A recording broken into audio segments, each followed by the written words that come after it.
Friends, welcome to my channel Lakshmi kitchen vlogs. ఈరోజు మా evening mini vlog ఏంటిదంటే, అందరికీ గుడ్ ఈవినింగ్ ఫ్రెండ్స్. ఈరోజు అయితే జొన్న రొట్టె అయితే డిన్నర్కి ప్రిపేర్ చేస్తున్నా. చాలా రోజులైంది ఫ్రెండ్స్ జొన్న రొట్టె అయితే చేసుకోక, ఎందుకంటే టైం లేకపోయి ఉండే, అందుకనే జొన్న రొట్టె చేయలేదు. ఈరోజు అయితే చేస్తున్నా. మార్నింగ్ వండిన టమాటా పప్పు కర్రీ ఉంది, కొంచెం ఉన్నది, మాకైతే సరిపోతుంది అని చెప్పేసి నైట్కి అయితే రొట్టెలు ప్రిపేర్ చేస్తున్నా.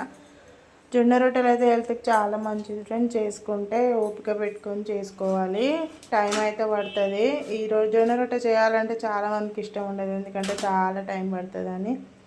నిజమే, కానీ హెల్త్కి చాలా మంచిది కాబట్టి మనం అయితే టైం పట్టుకొని చేసుకోవాలి. అందుకని చెప్పేసి ఈరోజు అయితే చేసిన. డైలీ చేసుకొని తిన్నా కూడా మంచిదే, కానీ మనకైతే టైం ఏమి ఉండదు. అప్పుడప్పుడైతే చేసుకొని ఇట్లా పిల్లలకు తినిపిస్తుంటే వాళ్ళకు కూడా హెల్త్కి మంచిది. అందుకని చేస్తుంటే ఇక నేను జొన్న రొట్టె చేస్తుంటే మా పెద్దోడు వచ్చి, మమ్మీ ఏం చేస్తున్నావు మమ్మీ అని అడుగుతుండు. ఏం లేదు డాడీ, జొన్న రొట్టె అయితే చేస్తున్నాను. ఎందుకు అన్నం వండవా అంటే, వండను, ఊకే అన్నం ఏం తింటాము, అన్నము, అందుకని ఇదే చేస్తున్నా అని చెప్పిన. ఇక మీకు గుడ్ ఈవినింగ్ చెప్పిండు. హాయ్ ఫ్రెండ్స్, గుడ్ ఈవినింగ్ చెప్పు అని అంటే గుడ్ ఈవినింగ్ చెప్పిండు. ఇక వాళ్ళ తమ్ముడిని కూడా పిలిచిండు, మా చిన్నోడిని కూడా పిలిచిండు. వాడు కూడా వచ్చి good evening friends, hi friends అని అంటుండు. చెప్పాలంటే గుడ్ ఈవినింగ్ నమస్కారం చెప్పాలంటే సిగ్గుపడతారు ఫ్రెండ్స్.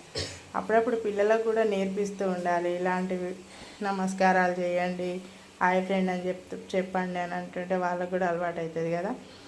అందుకని ఫైనల్గా మా రొట్టెని అయితే రెడీ అవుతుంది. అంతే ఫ్రెండ్స్, బాయ్. మరి నచ్చితే లైక్ చేయండి, షేర్ చేయండి, సబ్స్క్రైబ్ చేసుకోండి. మరొక వీడియోతో మళ్ళీ కలుద్దాం. Thank you for watching. Bye.